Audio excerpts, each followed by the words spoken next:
अस्सलाम वालेकुम, मैं हूं मुनीज़े जहांगीर और आप देख रहे हैं प्रोग्राम स्पॉटलाइट।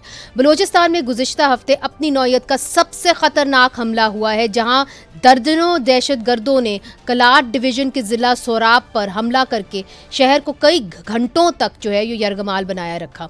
इस हमले में सोराब के एडिशनल डिप्टी कमिश्नर हदायतुल्लाह बुलेदी शहीद जबकि 4 अफराद ज़ख्मी हुए।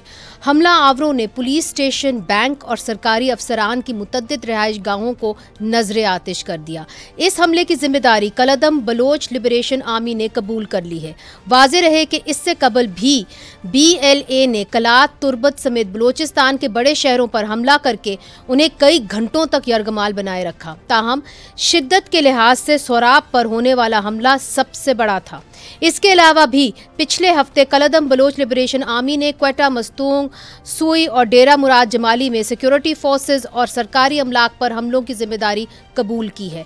ये हमले ऐसे वक्त में हुए जब पाकिस्तान के वज़ीर आज़म और आर्मी चीफ क्वेटा में मौजूद थे। बलोचिस्तान के ग्रैंड जिरगे से खिताब करते हुए वज़ीर आज़म शहबाज शरीफ ने मसाइल को बातचीत के जरिए हल करने पर जोर दिया। बलोचिस्तान पाकिस्तान का सबसे बड़ा इंतहाई प्यारा सूबा है, जहाँ के बहुत दलेर और बहुत बावकार लोग हैं। मैं पूछना चाहता हूँ कि क्या वो वजह है जिसकी वजह से अगर कोई कदिया है, कोई अगर मामला है, अगर कोई गिला है, तो वो भाइयों के साथ भाई बनकर बैठकर उसको तय करना चाहिए। दूसरी तरफ लंबे अरसे के बाद पाकिस्तान और अफगानिस्तान के ताल्लुकात में बेहतरी की उम्मीद नजर आई है, क्योंकि पाकिस्तान ने काबुल में मौजूद अपने नाज़िम अल अमूर उबैदुर्रहमान को सफ़ीर का दर्जा दे दिया है। अफगानिस्तान ने पाकिस्तान की जानिब से सफ़ीर की तैनाती का खैर मकदम करते हुए कहा है कि वो भी इस्लामाबाद में अपने नाज़िम अल अमूर को सफ़ीर का दर्जा दे देंगे। वाज़े रहे कि इस वक्त सिर्फ चीन, मुत्तहद अरब अमारात और उज़्बेकिस्तान ने अफगानिस्तान में अपने सफ़ीर तैनात किए हुए हैं और अब पाकिस्तान और रूस भी इस फहरिस्त में शामिल हो गए हैं। पाकिस्तान और अफगानिस्तान के दरमियान ताल्लुकात में ये बेहतरी चीन की मेज़बानी में होने वाली पाकिस्तान, अफगानिस्तान और चीन की मुश्तरका मीटिंग के बाद सामने आई है। इस इजलास में चीन ने दोनों मुल्कों के दरमियान ताल्लुकात को मजीद बेहतर बनाने और अफगानिस्तान को CPEC में शामिल करने पर जोर दिया। दूसरी तरफ भारत भी अफगानिस्तान के साथ ताल्लुकात की बेहतरी के लिए सरगर्म है। पहलगाम हमले के बाद भारत के अफगानिस्तान के लिए खुसूसी नुमाइंदे अनंत प्रकाश ने 28 अप्रैल को काबुल जाकर अफगान वज़ीर ख़ारजा अमीर खान मुत्तकी से मुलाकात की। इस मौके पर उन्होंने काबुल को यकीन दहानी कराई कि भारत अफगानिस्तान में सरमायाकारी जारी रखेगा। पाकिस्तान और भारत के दरमियान जंग बंदी के बाद भारतीय वज़ीर ख़ारजा S.J. शंकर ने अफगान वज़ीर ख़ारजा से टेलीफोनिक राब्ता किया, जिसमें उन्होंने पहलगाम हमले की मजम्मत करने पर काबुल का शुक्रिया अदा भी किया। अब वाज़े रहे कि तालिबान के अफगानिस्तान में इक़्तिदार में आने के बाद ये भारतीय वज़ीर ख़ारजा का अफगान हम मनसब के साथ पहला बराह रास्त राब्ता था। पाकिस्तान का इस्तेकाम जो है वो अफगानिस्तान के साथ मुंसलिक है, जुड़ा हुआ है, चूँकि पाकिस्तान का ये इल्ज़ाम है कि अफगानिस्तान से इस पर हमले होते हैं। अब देखना ये होगा कि अफगानिस्तान का रुख सरमायाकारी की वजह से भारत की जानिब होगा या फिर CPEC के लिए काबुल के इस्लामाबाद से ताल्लुकात बेहतर हो जाएंगे और हमारी सिक्योरिटी भी बेहतर हो जाएगी। इस हवाले से हमने दावत दी है एहसान टीपू महसूद को, सीनियर सहाफ़ी। आपका बहुत शुक्रिया, आपने हमें ज्वाइन किया और आप इस इलाके को बड़ी गहरी नज़र से देखते हैं।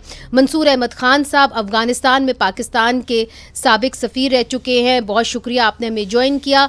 आमिर राना साहब माहिर सिक्योरिटी अमूर और Pakistan institute of peace studies के डायरेक्टर हैं, आपका भी बहुत शुक्रिया। आपकी हाल ही में एक बड़ी अहम रिपोर्ट आई है।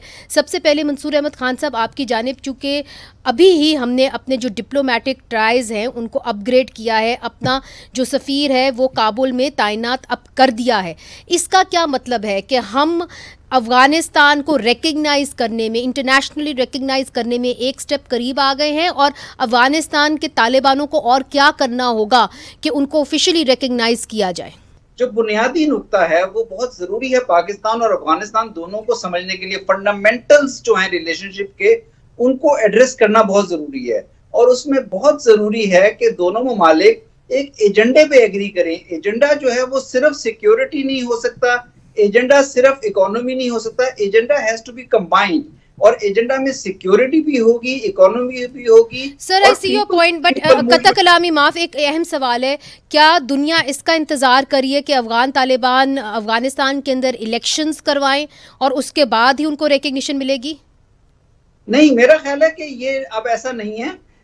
ये जो इंक्लूसिविटी या डेमोक्रेटिक रिप्रेजेंटेशन इंपॉर्टेंट प्रिंसिपल्स हैं, लेकिन मैं अभी रिसेंटली सेंट्रल एशिया में कॉन्फ्रेंस भी अटेंड कर रहा था। सेंट्रल एशियन कंट्रीज भी आहिस्ता आहिस्ता उनके साथ रवाबित बढ़ा रहे हैं।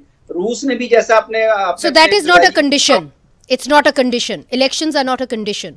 इलेक्शंस अभी तक देखें कंडीशंस नहीं है रिप्रेजेंटेशन की, लोगों की रिप्रेजेंटेशन की या लोगों की इंक्लूसिविटी को बढ़ाने की कई और तरीके भी हो सकते हैं। राइट, फिर फाइनली ये अफगानिस्तान का एक इंटरनल मसला आ जाता है। Right, will come back to you sir. Aamir Rana sahab की जानिब जिस तरह के साबिक सफीर मंसूर साहब ये बात कर रहे थे कि जी ठीक है एजेंडा होना चाहिए, मगर द क्वेश्चन इज, और वो कह रहे हैं कि रवाबित जो है वो बेहतर होंगे। अगर रवाबित बेहतर होंगे तो जो अटैक्स हम देख रहे हैं, और आपने बताया कि मई के अंदर बहुत ज़्यादा अटैक्स हुए हैं, आपको लगता है कि उन अटैक्स के अंदर कमी आएगी, उसका बराह रास्त असर जो है TTP के ऊपर पड़ेगा? देखिए, अभी तक तो ऐसे कोई आसार नहीं है, सिवाय एक जो पहले फतवा आया था उसकी दोबारा से एक गूंज हमें सुनाई दी है कि तालिबान के कमांडर ने कहा है, कमांडर सईद ने, कि जी कि आप जो अफगान जो है पाकिस्तान में हमले ना करें। अब TTP की पोजीशन इसके ऊपर जाहिर है कि बिल्कुल मुख्तलिफ है, थोड़ा सा कॉम्प्लिकेटेड इशू है, और इसी की वजह से पहले भी पाकिस्तान के और अफगानिस्तान के ताल्लुकात जो है ख़राब हुए थे, और ये उस वक्त ज़्यादा ख़राब हो गए थे जिस वक्त जो TTP के मशकूक दहशत गर्दों ने, उनसे मंसूब दहशत गर्दों ने जो चाइनीज़ जो इंजीनियर्स के ऊपर हमला किया था। जाहिर है कि चाइना का भी इसके अंदर इन्फ्लुएंस था, और उसकी वजह से हुआ ये था कि ये जो हमारी इक्वेशन ट्राइलैटरल एक एंगेजमेंट चल रही थी पाकिस्तान, चाइना की और अफगानिस्तान की, एम्बेसडर साहब उससे बहुत अच्छे तरीके से वाकिफ़ हैं, उसके अंदर भी जो है एक कदम एतमाद आ गया था, और एक ऐसे लग रहा था कि अब ये प्रोसेस जो तीनों के दरमियान एतमाद है ये बहुत निचली सतह के ऊपर चला गया। लेकिन चाइना ने इसके ऊपर मुसलसल कोशिशें जारी रखी, और अभी चीज़ें बिल्कुल नॉर्मल नहीं हुई, और ना ही जो है काबुल की पूरी कंधार का बल्कि रवैया तब्दील हुआ है। और बिल्कुल ठीक है, हम एक अच्छी प्रैग्मेटिक पैराडाइम के अंदर तो बात करते हैं, कम्प्रिहेंसिव डायलॉग होना चाहिए, ये सब कुछ होना चाहिए, ये तालिबान को भी पता है, लेकिन ये होगा कैसे? और पाकिस्तान का पहला और चाइना का भी एक ही डिमांड है कि जी के दहशतगर्दी को मसले को हल किया जाए। अब ये इंटरनल चेंज के जरिए होगा अफगानिस्तान में, कैसे होगा, या मुल्ला हैबतुल्लाह, मुल्ला हसन और ये हकानी जो उनके चीफ जस्टिस है अपनी पोजीशन में नरमी ले आएंगे या नहीं, अभी ये आने वाले दिनों में पता चलेगा। अभी बहुत सारी चीजें अभी अनफोल्ड नहीं हुई है, हमें वेट करना पड़ेगा। मगर थोड़ा सा हमें स्पेक्युलेट भी करना चाहिए, चूंकि माजी में भी जो एक किरदार रहा है तालिबान का, उससे भी हम कुछ जज कर सकते हैं। एहसान टीपू साहब, मुझे ये बताइएगा कि तालिबान इंडिया को तरजीह देंगे या पाकिस्तान को तरजीह देंगे? चूँकि एक हिस्ट्री है उनकी हिंदुस्तान के साथ, उन्होंने वहाँ पे तरक्याती काम किए हैं। अब पाकिस्तान कह रहा है, और एक आप समझ लें एक स्वीट जो है, ये एक टॉफ़ी जो है उनके सामने हिला रहा है कि जी CPEC, आप CPEC का हिस्सा बन रहे हैं। सो वो पाकिस्तान को अब तरजीह देगा या इंडिया को? तालिबान में एक चीज़ कि एक तो ये कि ऐसे मौके पे इंडिया का यानी तालिबान को अप्रोच करना, और जयशंकर का यानी फर्स्ट टाइम वो दोनों के बीच में यानी फॉरेन मिनिस्टर के लेवल पे, तो तालिबान में भी ये चीज़ रियलाइजेशन है कि ऐसे मौके पे तो एक ही फैक्टर ज़्यादा लगता है जो इंडिया यानी इतना यानी तेज़ी के साथ आया हमारे साथ चीज़ों को नॉर्मलाइज करने की, कि वो पाकिस्तान के ख़िलाफ़ उनके हैं कोई चीज़ एजेंडे पे।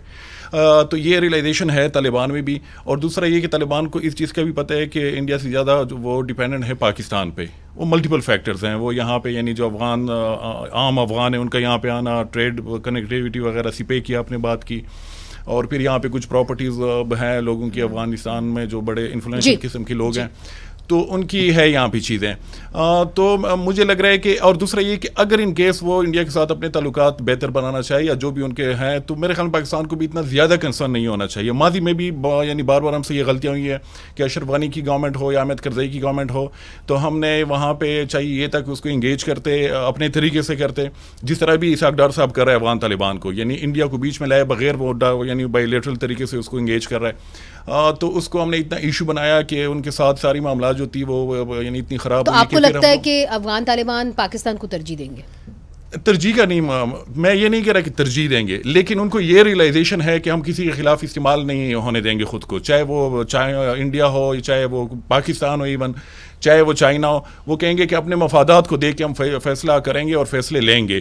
लेकिन पाकिस्तान ने बीच में आके, खासकर जो एम्बेसडर साहब ने बात की, जो ट्राइलेटरल मीटिंग हुई है बीजिंग में, चाइना का बीच में आना, तो ये मेरे ख्याल में पाकिस्तान के हक में ये चीज़ जाती है कि वो डेफिनेटली फिर चाइना को तरजीह देंगे इंडिया के मुकाबले में। अच्छा, नाउ मैं एम्बेसडर साहब की जानिब भी जाऊंगी, मगर इससे पहले आई जस्ट वांटेड कि आमिर राना की मैं ओपिनियन ले लूँ, फिर चूँकि एम्बेसडर साहब वहाँ पे एम्बेसडर भी रह चुके हैं, उनसे बड़ा अहम सवाल करना है। मगर आमिर साहब, डू यू अग्री कि चूँकि चाइना अब आ गया है पाकिस्तान के साथ, तो शायद जो अफगान तालिबान हैं वो पाकिस्तान और चाइना को ज़्यादा तरजीह देंगे, हिंदुस्तान को नहीं?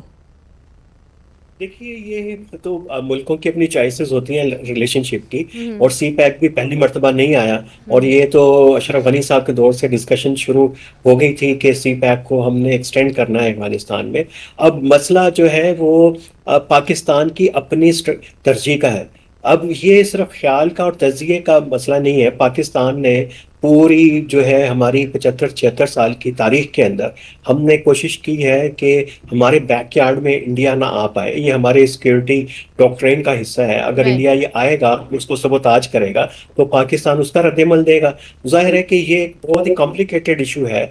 बायलैटरल रिलेशनशिप बाज़ दफ़ा जो आपके करीबी हमसायों के अंदर, वो आप अपनी चॉइसेस से नहीं कर सकते। कुछ दीवारें जो हैं आपको नीची रखनी पड़ती हैं और कुछ को ऊंचा रखना पड़ता है। तो ये हमसायगी के असूल जो हैं बराबरी की बुनियाद पे, तो इस कम अज़ कम रियल पॉलिटिक्स में नहीं है पूरी दुनिया में।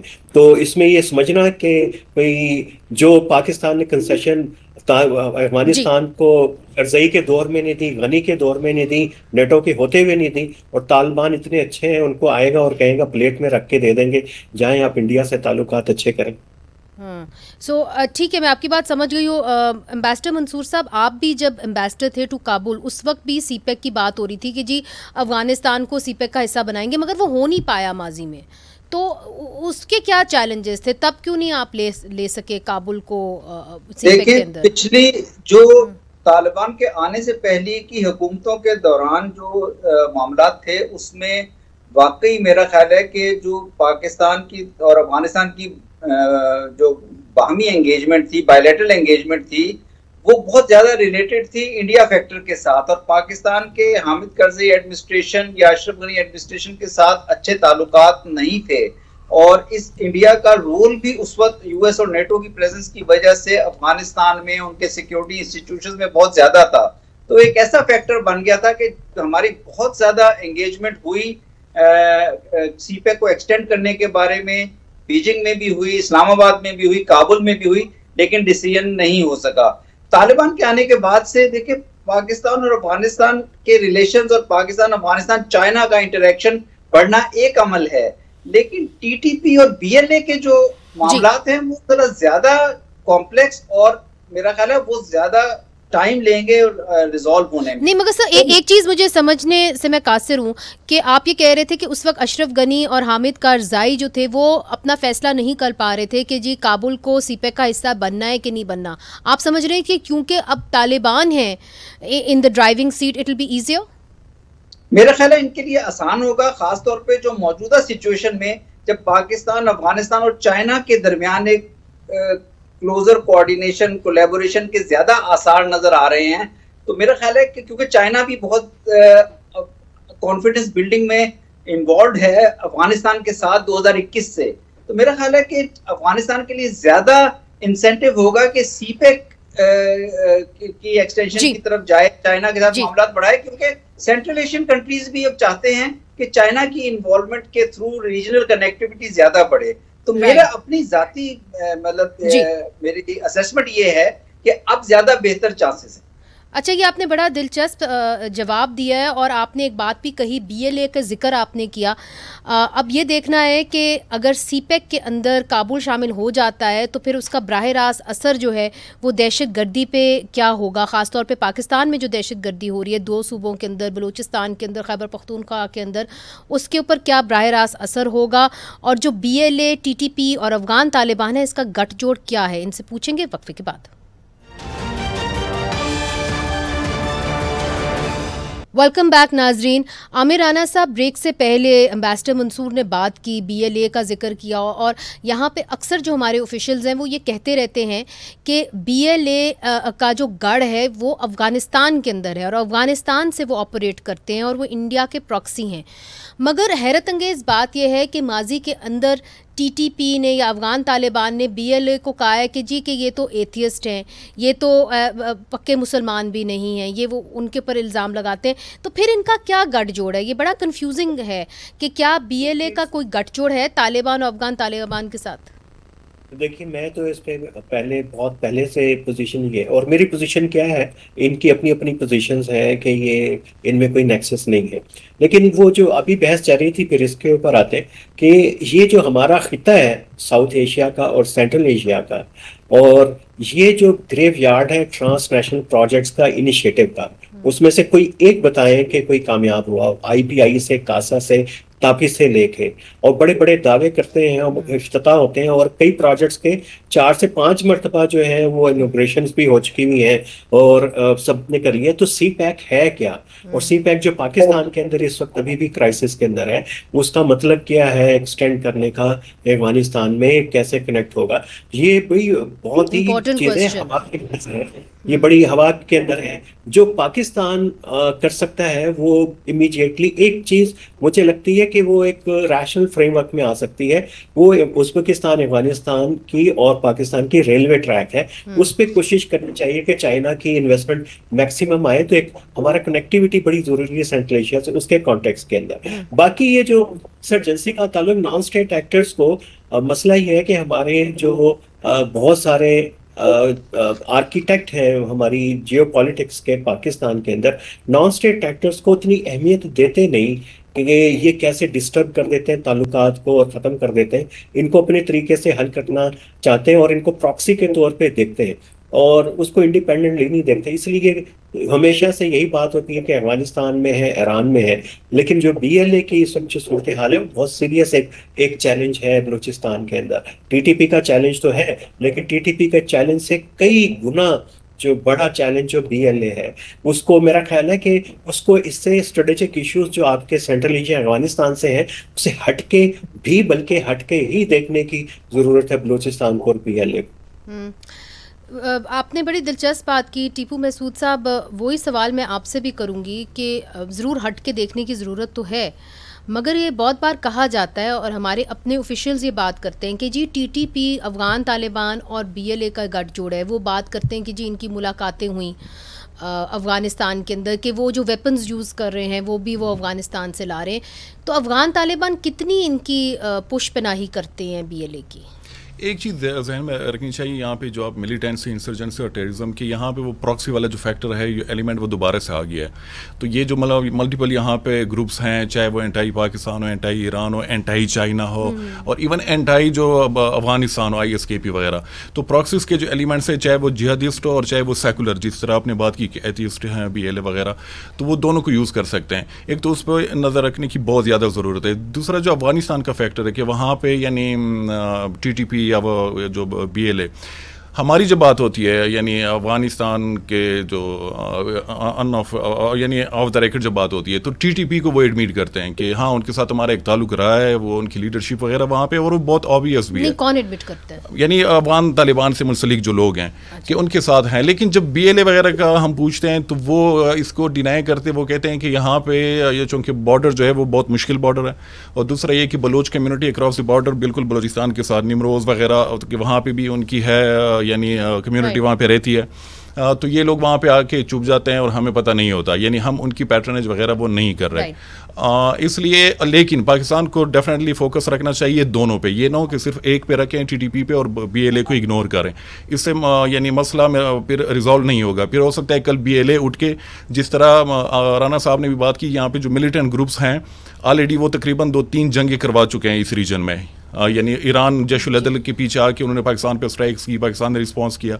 इंडिया का अब रिसेंटली जो हुआ है तो वो भी कोई नॉन स्टेट एक्टर ने उठ के वहाँ पे कोई कार्रवाई की और इंडिया ने एग्रेशन करके हुए पाकिस्तान पे हमला किया। अफगानिस्तान पे ऑलरेडी हम कई दफ़ा एयर स्ट्राइक्स कर चुके हैं। बीएलए एक डिफरेंट नेचर है, वहाँ पे वो ये कह रहे हैं कि जी हमें अपनी ज़मीन के ऊपर अपना हक, तो टीटीपी ये कह रही है कि हमारा जो तर्ज ज़िंदगी है वो हम आपके ऊपर मुसल्लत करना चाहते हैं। तो थोड़े से आइडियोलॉजीज डिफरेंट हैं। नहीं, आइडियोलॉजी डिफरेंट है, लेकिन जो मीन्स यूज़ कर रहे हैं वो प्योर जो टेररिज्म की चीज़ें उसमें वो चीज़ें आती हैं। यानी खुदकुश जो हमले होते हैं पूरी दुनिया में उसकी कहीं पे भी जस्टिफिकेशन नहीं है। वो भी बाद में इनके सफ़ों के अंदर आया है, वो बहुत ज़्यादा फ्रीक्वेंटली वो करें। सिविलियन को मारना पूरी दुनिया में उसको कहीं पे भी उसको यानी वो नहीं समझा जाता कि ये कोई फ्रीडम फाइट है या कोई इस तरह की चीज़ें। यानी यहाँ पे हम एक और कन्फ्यूजन में पड़ गए हैं। पहले हमने एक टर्म ईजाद किया था गुड तालिबान और बैड तालिबान, जिसकी वजह से आज हम मार खा रहे हैं कि गुड तालिबान जो है ये तो हमारे लोग हैं और जो बैड तालिबान है टीटीपी वगैरह ये। अब हम एक और बेस में पड़ गए हैं कि गुड टेररिज्म और बैड टेररिज्म।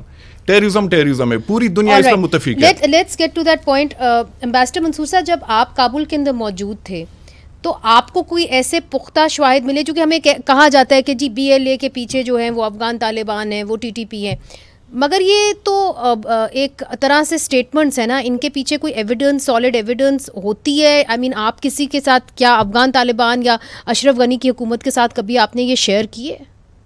नहीं, देखिए मेरा ख्याल है बुनियादी जो है ये तो जो वहाँ पे उनके टीटीपी के फाइटर्स या कमांडर्स मौजूद हैं, टीटीपी के साथ के मुकाबले में तो हमारे पास ज्यादा एविडेंस है, क्योंकि वहाँ पे उनके साथ जब मैं वहाँ पे एम्बेसडर था मुज़ाकरात भी हुए थे हमारे सिक्योरिटी ऑफिसर्स के, और टीटीपी के लीडर्स वहाँ मौजूद थे और मुख्तलिफ रिपोर्ट्स और इंटेलिजेंस। टीटीपी का तो है गठजोड़, वो तो ऑब्वियस है, मैं तो बीएलए की बात कर रही हूँ। हाँ, मैं इसी पॉइंट पे आ रहा था। देखिए, जब पाकिस्तान के लिए बहुत जरूरी है कि इन दोनों मसाइल के लिए ये जो टीटीपी का मसला खैबर पख्तूनख्वा स्पेसिफिक है, ट्राइबल एरिया स्पेसिफिक है, और बीएलए का मसला बलूचिस्तान स्पेसिफिक है, दोनों एरियाज का अफगानिस्तान के साथ बॉर्डर है, इसके लिए पॉलिटिकल अप्रोच की जरूरत है। टीटीपी के लिए तरह डिफरेंट अप्रोच की जरूरत है, लेकिन बीएलए या बलूचिस्तान के लिए बिल्कुल ही डिफरेंट पॉलिटिकल अप्रोच की जरूरत है।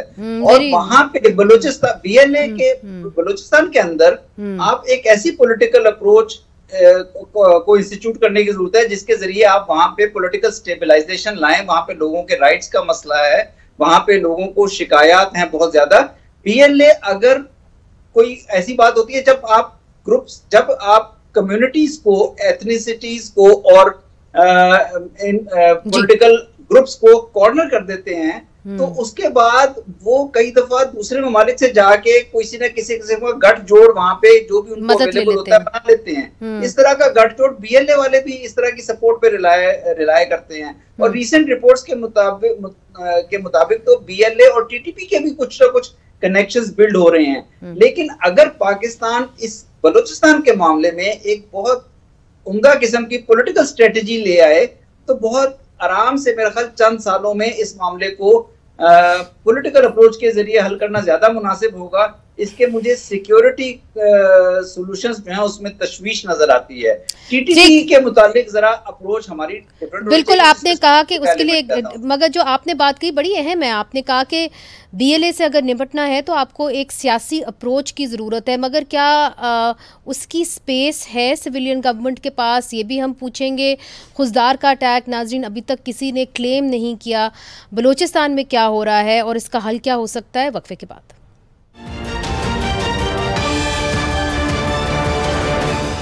वेलकम बैक नाजरीन। आमिर राना साहब, एम्बेसडर मंसूर ने ब्रेक से पहले ये कहा कि अगर आपने बीएलए से निपटना है तो आपको एक सियासी अप्रोच लानी पड़ेगी।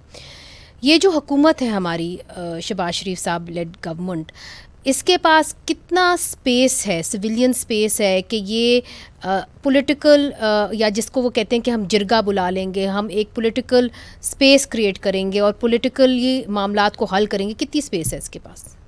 देखिए, दो लाइट सी बातें हैं। जिस वक्त शहबाज शरीफ साहब ने ये कहा कि क्या मसला है, तो इसके ऊपर बहुत सारा जो बलूचिस्तान के जो सियासी हमारे दोस्त हैं, कारकुन हैं, उन्होंने कहा कि आपको तो अभी पता ही नहीं चला कि मसला है क्या। और जब पिछली मरतबा प्राइम मिनिस्टर बने थे तो कोयटा जब पहुंचे थे तो आपने अपनी तकरीर में कहा था मिसिंग पर्सन के इशू के ऊपर कि हाँ मैं अभी जाऊंगा इस्लामाबाद और वहां पे जाके जो हमारे मुख्तदर हल्के हैं उनसे मैं बात करूंगा, और प्राइम मिनिस्टर आप खुद थे। ये तो एक लतीफ़ा ये है। अच्छा, दूसरा जो आप BLA के अफगानिस्तान के साथ रॉबित का जिक्र कर रहे थे, तो एक मरतबा सीनियर सहाफ़ी थे, उसमें मुझे भी काबुल लेके गए तो वहाँ पे कुछ हमें सरकारी लोगों ने, अशरफ गनी के लोगों ने बताया था कि जिस वक्त हमारे दोस्त हुसैन हकानी जो पाकिस्तान के प्रेसिडेंट हाउस के अंदर कैद थे, तो उस वक्त जो है वो करजई के महल में जो है हरबियार मरी भी था और उसकी लिए मुज़ाकरात हुए थे और रहमान मलिक साहब ने किया था और उसकी वजह से वहां से उनको निकाला करजई साहब ने और वो फिर जिनीवा वहां से शिफ्ट हुए। हमें ये भी पता है कि बशीर ज़ेब एक हमले में हेरबियार के ब्रामदाग ब्रामदाग के लिए तो ब्रामदाग के लिए तो नहीं, हरबियार के लिए मेरा ख्याल है कि उन्होंने ये बात की। आई थिंक हेरबियार तो यूके में रह रहे थे। मेरा ख्याल है कि ये उन्हीं में से दोनों में से एक की बात है। दूसरा ये कि इनका जो है बशीर ज़ेब के ऊपर हमला हुआ, कई हमले वहाँ पे हो चुके हुए हैं अफगानिस्तान में जिसमें वो जख्मी भी हुए। असलम मच्छू की जो हलाकत है अफगानिस्तान में हुई, तो ये कहना कि मुकम्मल तौर पे उसको डिनाई करना ये मुमकिन नहीं है, ना पिछले रजीम के लिए था ना आज के रजीम के लिए। तो वो बात वही है कि आप जो अपने ताल्लुकात के अंदर ट्रांसपेरेंसी लेके आएंगे, अगर वो पहले जो आप आर्गूमेंट यूज करते थे एक्सक्यूज के तौर के ऊपर, अब तालिबान उसी को यूज कर रहे हैं। तो मेरा ख्याल है कि इन चीज़ों को ये भी उस एजेंडे के अंदर हिस्सा होना चाहिए कि जब तालिबान से बात हो, अगर कोई वहाँ पे लेजिटिमेट गवर्नमेंट हो, कि जॉइंट काउंटर टेररिज्म मैकेनिज्म भी बनाए। और ये हमें जो है इंडिया के साथ भी ज़रूरत है, ईरान के साथ भी ज़रूरत है, चाइना के साथ किसी सतह के ऊपर है, तो ये हमें पूरे रीजनल कंट्रीज के साथ जॉइंट काउंटर टेररिज्म मैकेनिज्म बनाने की जो है वो ज़रूरत है और अफगानिस्तान के साथ सबसे ज़्यादा बड़ी अहम आपने तजवीज़ दी है। एक सवाल आपसे करूंगी, चूंकि आप इस मामले को बड़ी गहराई से देखते हैं, कि जो खुजदार में हमला हुआ जिसके नतीजे में 4 बच्चे जो हैं वो हलाक हो गए, उसकी तो जिम्मेदारी किसी ने कबूल नहीं की। देखिए, बहुत सारे हमले जो हैं, खुजदार एक ऐसा ब्लैक होल है जिसके ऊपर मैंने भी पिछले हफ्ते लिखा भी कि यहाँ पे BLA भी है, यहाँ पे दाइश भी है, यहीं पे जो है लश्कर जंगवी भी थी, यहीं पे और बहुत सारे एक्टर जो हैं इस पूरे एरिया के अंदर आके जमा हो गए हुए हैं और एक कन्फ्रंट्रेशन भी शुरू हो गई है IS की और BLA की इस एरिया में। तो इसमें जिसके अंदर जिस ग्रुप को लगे कि उसकी कोई कोलैटरल डैमेज हो गया, जिससे उसका पब्लिक इमेज खराब होगा, तो फिर उसकी वो जिम्मेदारी नहीं लेते। ठीक है टीपू महसूद साहब, बलूचिस्तान में दाइश की कितनी हम कह दें कि वजूद है, और आप इसका जवाब दें, फिर मैं बाकी आपसे सवाल करूँ। दाइश का है यानी काफ़ी, और अभी खासकर मस्तूम का इलाका है, कलात के हवाले से भी रिपोर्ट्स आ रही हैं, खुजदार का जिक्र हुआ है, वहाँ पे भी यानी उनके हवाले से है, और कुछ पॉकेट्स है जो पश्तून वहाँ पे भी है यानी, और इसमें ज़्यादातर जो लोग हैं तो वो दोनों तरफ से यानी बलोच भी हैं, पश्तून भी है, जो लश्कर जंगवी अल आलमी, तो इनके सारे लोग जो थे तकरीबन 80% वो चले गए थे दाइश खुरासान में। और जो बलूचिस्तान वाला ब्रांच है तो उसको ISPP Islamic state Pakistan province यानी कहते हैं, दाइश खुरासान ISKP के अंडर उन्होंने डिफरेंट ISHP बलोच भी हैं और पख्तून भी हैं, बलोच भी, और मेजॉरिटी आजकल जो रिपोर्ट्स आ रही है वो बलोच उसमें ज़्यादा हैं। और दूसरा ये कि यहाँ पे यानी कोई क्रॉस बॉर्डर मूवमेंट्स भी होती हैं जिसमें जो फ़ौरन उनके हैं ताजिक वगैरह, उनके हवाले से भी रिपोर्ट्स आ रही हैं कि वो भी इस रीजन को यूज़ करते हैं। और इनके 2 वो भी हैं ऑलरेडी के शरीफुल्लाह जो अमेरिका को वांटेड था, जो आमिर करज़ई एयरपोर्ट पे अगस्त में हमला हुआ था 2021 में जब इनकी विदड्रॉल हो रही थी, वो पाकिस्तान ने पकड़ के दिया। कल अबू यासर अल तुर्की जो तुर्की को मोस्ट वांटेड था ISKP का, वो उन्होंने बॉर्डर से पकड़ के दिया है। तो ये जो पूरा रूट है यानी ताजिकिस्तान, फिर अफगानिस्तान, फिर बलूचिस्तान का इलाका, ईरान, टर्की, फिर टर्की से आगे यूरोप की तरफ, तो ये फ्रिक्वेंटली ये लोग यूज़ करते हैं। दाइश का सिर्फ ये एडवांटेज उनको ये कि बहुत लो प्रोफाइल, चाहे वो ट्रैवल हो, वो बड़े बड़े जत्तों में नहीं घूमते फिरते, वो अपनी वीडियोस नहीं बनाते, जिस तरह TTP BLA वगैरह फ़ौरन अपनी वीडियो सेल्फी वगैरह बना के वो शेयर करते हैं, तो उनको ट्रेक करना फिर आसान हो जाता है। लेकिन जो दाइश है वो बहुत इंतहाई लो प्रोफाइल, और डिफरेंसेस अफगान तालिबान के दरमियान है, उनका बराह रास्त असर हिंदुस्तान और पाकिस्तान की कशीदगी पर कैसे पड़ेगा? मेरे ख्याल में वो जो डिफरेंसेस कुछ हद तक हैं तो वो डोमेस्टिक इश्यूज पर ज़्यादा हैं, यानी जो उनके फॉरेन पॉलिसी वगैरह उस पर मेरे ख्याल में ऐसे डिफरेंसेस नहीं है। वहाँ पे अक्सर जिक्र किया जाता है कि हकानी जो है वर्सेस जो फॉरेन पॉलिसी पे नहीं है, ठीक है, उस पे नहीं है। Mansoor Ahmad Khan sahab, do you agree with Tipu Mahsud sahab के जी अफगान तालिबान के अंदर डिफरेंसेस और मसाइल के ऊपर होंगे, खासतौर पे ख़वातीन के हकूक़ को लेके, मगर फॉरेन अफेयर्स पे नहीं है? देखिए, अफगान तालिबान के दरमियान चाहे वो कंधारी ग्रुप हो या हकानी ग्रुप हो, डिफरेंसेस हैं, पॉलिटिकल इश्यूज पे हैं, डोमेस्टिक इश्यूज पे हैं, मैं बिल्कुल एग्री करता हूँ। लेकिन अफगान तालिबान अपनी शूरा के साथ डिसीजन मेकिंग में अपने अमीर के अंडर यूनाइटेड हैं, क्योंकि उन्हें पता है कि ये अगर उनके दरमियान डिफरेंसेस इस हद तक बढ़ गए कि वो एग्जिस्टेंशियल थ्रेट बन जाए उनके रूल के लिए, तो वो फिर उनकी हुकूमत तालिबान की यूनिटी मुतासिर होगी और तालिबान की हुकूमत फारिग हो सकती है। तो उनके जितने भी जो स्ट्रेटेजिक इंपॉर्टेंट डिसीजंस आते हैं उनके ऊपर उनके वो एक यूनानिमस डिसीजन लेते हैं। तो वो यूनानिमस डिसीजन सर क्या लेंगे? क्या पाकिस्तान को तरजीह देंगे या कि वो चाइना को या कि इंडिया को? देखिए, मेरे ख्याल में इस इलाके में मैं आमिर राना साहब की बात से एग्री करता हूं कि इस इलाके में जो अगर आप देखें ना 1979 से एक जियो मिलिट्रिस्टिक अप्रोच रही है और ये बॉर्डर बिल्कुल मिलिट्री कन्फ्रंटेशन के लिए यूज होता रहा है। तो अगर बरामदा मुक्ति हो या फाटा से कोई भी लीडर, उसके लिए बहुत आसान है अफगानिस्तान में जाके पनाह ले लेना। इसी तरह किसी अफगान का इधर बॉर्डर क्रॉस करना और हमारा उनको पकड़कर इंटरनेशनल एजेंसीज को दे देना भी बिल्कुल मामूल की बात है।